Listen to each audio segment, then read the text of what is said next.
সন্দীপ সমিতি ইতালির আয়োজনে প্রকৃতির অপার সৌন্দর্যের লীলাভূমি লাগুদি ইস্কানোতে অনুষ্ঠিত হয়ে গেল বার্ষিক বনভোজন ও মিলন মেলা। প্রবাস জীবনের ক্লান্তি দূর করতে পরিবার পরিজন নিয়ে আনন্দ উল্লাসের সময় কাটানোর উদ্দেশ্যে এই আয়োজন।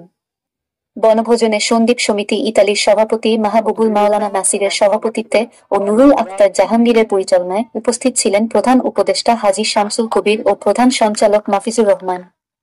তারা জানান, সন্দ্বীপের কৃষ্টি সংস্কৃতি প্রবাসে জানান দিতে এবং দেশের মানবতার সেবায় সন্দীপ সমিতি কাজ করে যাচ্ছে।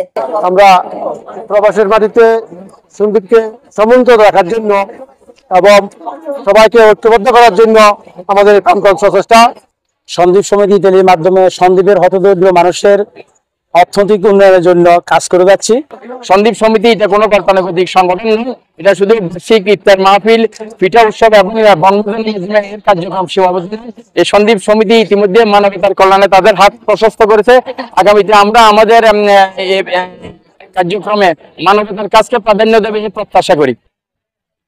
আরো উপস্থিত ছিলেন সংগঠনের সিনিয়র সহ সভাপতি জহুরুল ইসলাম শিপন, ফিরোজুল ইসলাম, হেলাল উদ্দিন, আক্তার হোসেন, মোয়াজ্জেম হোসেন, সাবের মোহাম্মদ কামাল, শহীদুল ইসলাম, মোজাম্মেল হোসেন, মনির হোসেন, খায়রুল ইসলাম, জাফর ইসলাম, কামরুল হাসান চৌধুরী, আব্দুল কাদের, কামরুল ইসলাম, আবুল কালাম আজাদ, শহীদুল্লাহ শহীদ, মোহাম্মদ রুবেল, শাকিল ও রাসেল তালুকদার সহ আরো অনেকে। বনভোজন শুধু আনন্দের যোগানই দেয় না, সামাজিক বন্ধনও সুদৃঢ় করে। সন্দীপ সমিতির এমন আয়োজনে আসতে পেরে আনন্দিত প্রবাসীরা।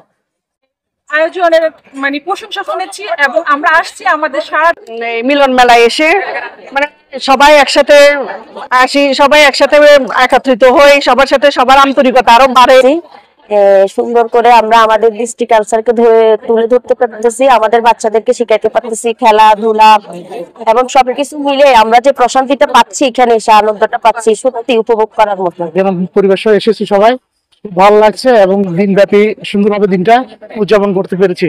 বনভোজনে বিভিন্ন পর্বে শিশুদের মেধা বিকাশের চিত্রাঙ্কন প্রতিযোগিতা, মহিলাদের বালিশ খেলা ও পুরুষদের হাড়ি ভাঙ্গা সহ সকল বয়সীদের দৌড় প্রতিযোগিতা এবং যুবকদের ক্রিকেট খেলার আয়োজন ছিল। এছাড়াও গ্র্যান্ড রেফেল ড্র অনুষ্ঠিত হয়। পরবর্তীতে সকল বিজয়ীদের পুরস্কৃত করেন সংগঠনের নেতৃবৃন্দ। আয়োজকরা বলেন, ঐক্যবদ্ধ সমাজ গঠনে প্রবাসের মাটিতে বাংলাদেশ কমিউনিটিকে এগিয়ে নিতে তথা বাংলাদেশকে মর্যাদাময় অবস্থানে নেয়ার উদ্দেশ্যে আগামীতে আরো গঠনমূলক কাজ করবে রোমের স্বচ্ছ সংগঠন খ্যাত সন্দীপ সমিতি Italy. Diana TV news, Italy.